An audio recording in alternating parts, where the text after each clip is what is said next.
বাংলাদেশ জুড়ে যে আগুন মোহাম্মদ ইউনূস জ্বেলেছেন, এবার সেই আগুনে তিনি নিজেই পুড়তে শুরু করলেন। শেখ হাসিনার মৃত্যুদণ্ডে সাজা ঘোষণা হওয়ার পর থেকে বাংলাদেশ জুড়ে যে চরম বিশৃঙ্খলা এবং অরাজকতার ছবি দেশ জুড়ে দেখা যাচ্ছে, তা কিন্তু আন্তর্জাতিক স্তরে চরম ধিক্কারের মুখে ফেলেছে মোহাম্মদ ইউনূস প্রশাসনকে। এমনকি কালকে শুট অ্যান্ড সাইট অর্থাৎ দেখা মাত্রই গুলি করার নির্দেশ বাংলাদেশের আইন প্রশাসনের পক্ষ থেকে দেওয়া হয়েছে। ঘটনাটা এতটাই খারাপ জায়গায় চলে যায় যে কিছু উৎসাহী ছাত্র কালকে বুলডোজার নিয়ে বঙ্গবন্ধু মুজিবুর রহমানের বাড়ি ভাঙতে চায়। অর্থাৎ মোহাম্মদ ইউনূস যেভাবে সুচিন্তিত কায়দায় ইসলামী র্যাডিক্যালাইজড করার চেষ্টা ছাত্র যুবক নেতাদের করেছিলেন, আজকে তার সুফল কিন্তু বাংলাদেশে দেখা যাচ্ছে এবং বাংলাদেশ জুড়ে চারিদিকে ধ্বংসের ছবি। যে বঙ্গবন্ধু বাংলাদেশের স্বাধীনতা সংগ্রামের ইতিহাসের সঙ্গে ওতপ্রোতভাবে জড়িত থাকবেন, সেই বঙ্গবন্ধুর বাড়ি যদি দেশের যুব সম্প্রদায় ভাঙতে চায়, তাহলে বোঝা যায় একটা দেশ ধ্বংসের সামনে দাঁড়িয়ে আছে এবং কোনো অবস্থাতেই সেই ধ্বংসকে আটকানোর বাংলাদেশে কোনো চরিত্র এই মুহূর্তে অন্তত দেখা যাচ্ছে না।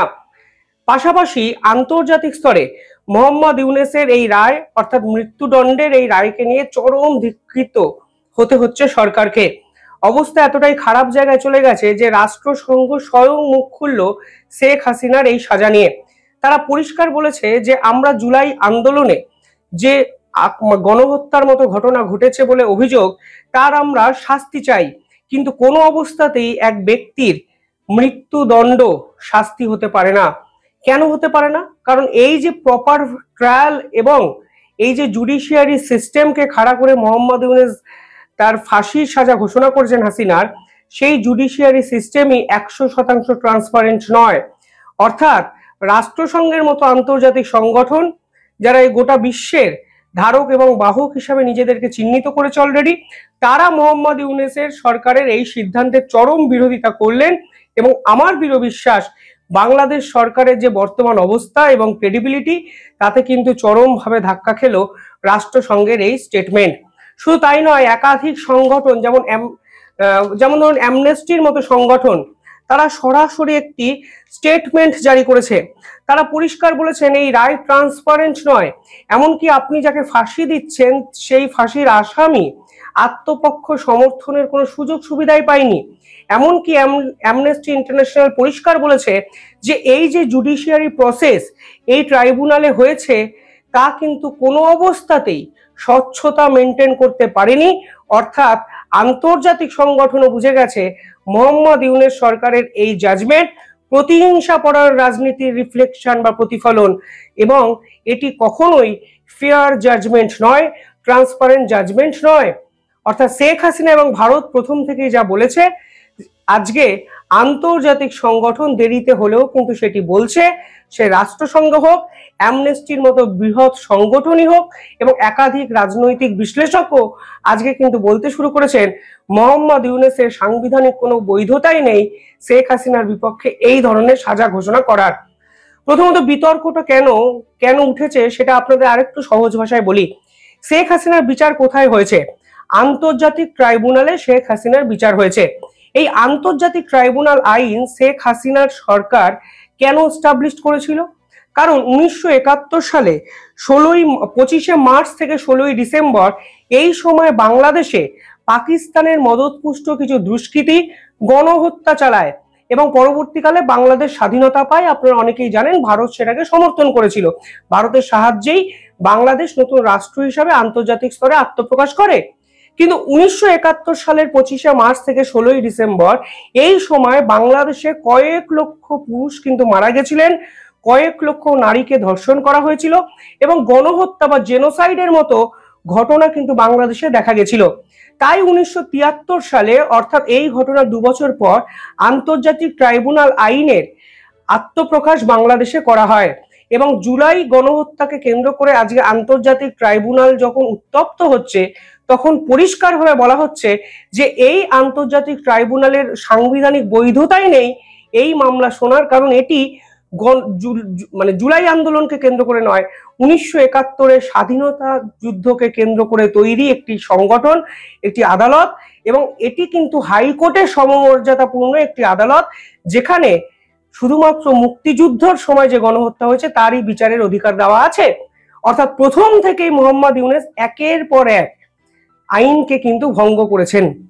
পাশাপাশি এও প্রশ্ন উঠছে যে হাইকোর্টের সমমর্যাদাপূর্ণ একটি আদালতে এমন কিছু বিচারপতি বা আইনজীবীকে নিয়োগ করা হয়েছে সরকারের পক্ষ থেকে যাদের ওই লেভেলের কোনো এক্সপিরিয়েন্সই নেই।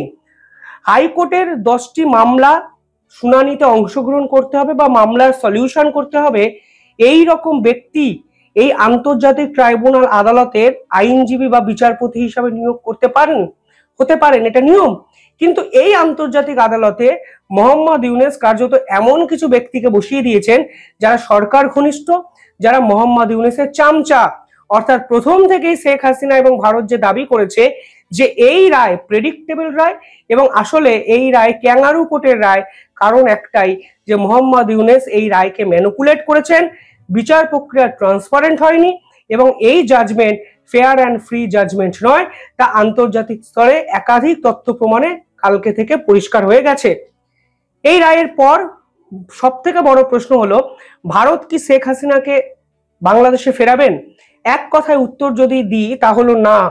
ভারত ও বাংলাদেশের মধ্যে এমন কোনো চুক্তি নেই বা চুক্তির মারপ্যাচ নেই যার জন্য ভারত শেখ হাসিনাকে ফিরিয়ে দিতে বাধ্য।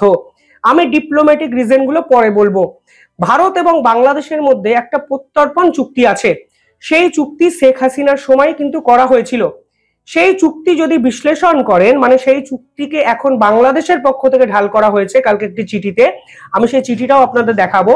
সেই চুক্তিতে এমন কিছু ক্লজ আছে, এমন কিছু রুল আছে, যেই রুলের সুবিধা ভারত নিতে পারে এবং শেখ হাসিনাকে দীর্ঘদিন ভারতে রাখতে পারে। অন্তত মোহাম্মদ ইউনূসের মতো এই জঙ্গি মানসিকতার শাসকের হাতে শেখ হাসিনাকে ভারত তুলে দিতে বাধ্য নয়।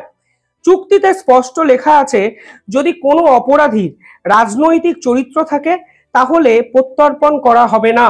এবার শেখ হাসিনা কিন্তু আপাদমস্তক রাজনৈতিক ব্যক্তিত্ব, ফলে কোনো অবস্থাতেই রাজনৈতিক প্রতিহিংসা পরায়ণ রাজনীতি করতে গিয়ে শেখ হাসিনাকে মোহাম্মদ ইউনূস চাইছেন না, তার গ্যারেন্টি মোহাম্মদ ইউনূস সরকার কিন্তু দিতে পারবেন না।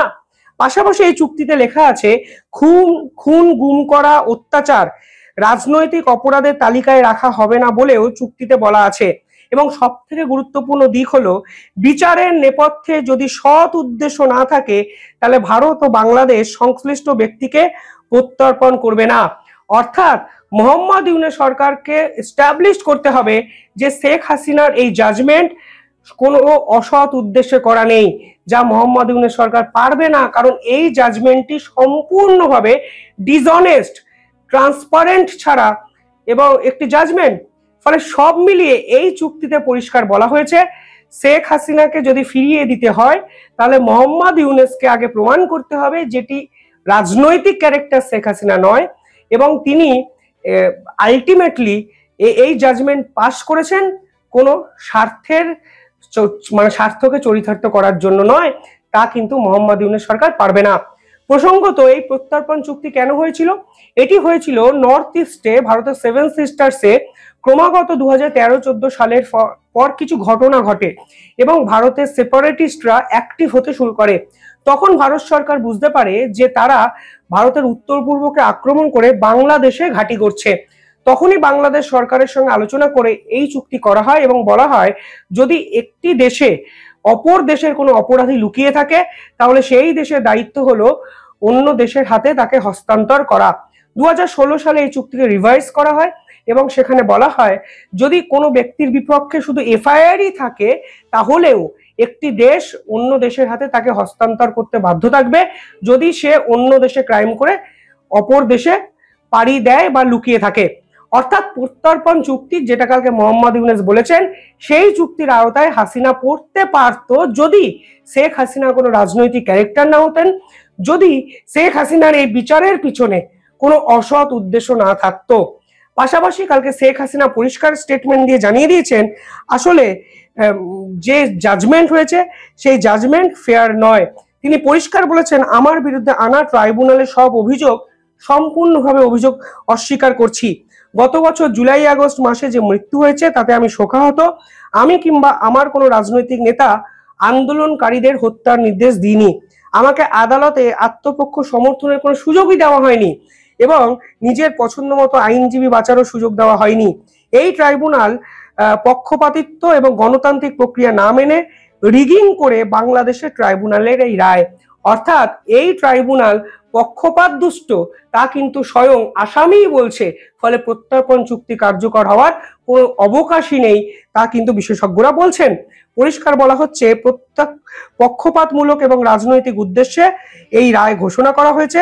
মৌলবাদীদের ইচ্ছেতেই মৃত্যুদণ্ড ঘোষণা করা হয়েছে। অর্থাৎ শেখ হাসিনার স্টেটমেন্টই পরিষ্কার, মোহাম্মদ ইউনূস একজন মৌলবাদী, শুধুমাত্র ব্যক্তিগত আক্রোশের কারণে প্রতিহিংসাপরায়ণ রাজনীতিকে চরিতার্থ করতে গিয়ে তিনি এই ক্যাঙ্গারু কোর্টের রায় ঘোষণা করেছেন। ভারত কালকে যে স্টেটমেন্ট দিয়েছে সেই স্টেটমেন্ট অত্যন্ত ব্যালেন্সড, ধরি মাছ না ছুঁই পানি, অর্থাৎ মোহাম্মদ ইউনূসকে গুরুত্ব অব্দি দেওয়া হয়নি, অথচ ভারত তার নিজের কথা বলতে গিয়ে বলেছে যে তারা এই রায় দেখেছেন। এবং আরো একটা ইম্পর্টেন্ট বিষয়, ভারত পরিষ্কার বলেছে যে একজন প্রতিবেশী হিসাবে বাংলাদেশের শান্তি, গণতন্ত্র ও অন্তর্ভুক্তি ও জনগণের স্বার্থ রক্ষায় ভারত কাজ করবে। এ লক্ষ্য আমরা সবসময় নিয়েছি, সব ধরনের অংশীদারির সঙ্গে আমরা কাজ করব। অর্থাৎ ভারত কিন্তু বুঝিয়ে দিয়েছে শেখ হাসিনা ইস্যু ভারতের কাছে একটা ন্যাচারাল ইস্যু। বাংলাদেশের পক্ষ থেকে যতই চিঠি দেওয়া হোক, আদত ভারত কোনো অবস্থাতেই এই অবৈধ সরকারের কাছে মাথা নত করবে না। কারণ মোহাম্মদ ইউনূস সরকারকে, বাংলাদেশের এই সরকারকে ভারত মান্যতাই দেয় না, কারণ এটি কোনো নির্বাচিত সরকার নয়, তা ভারত স্পষ্ট বারবার বলেছে।